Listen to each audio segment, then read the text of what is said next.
autyzm to nie choroba. To podróżowanie po różnych wymiarach jednocześnie w jednym ciele. Dlatego te istoty mają problem z zesławianiem się. Jeżeli wchodzimy na najgłębsze poziomy podświadomości i świadomości, to od nich o wiele więcej się możemy nauczyć od istot, które nie mają autyzmu,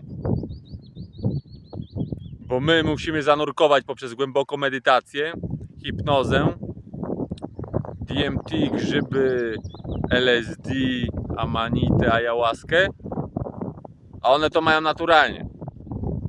System jest tak spierdolony, że myśli, uważa, jest pewny, co jest totalną prowokacją, że powinny być leczone. Jebać system. Yo.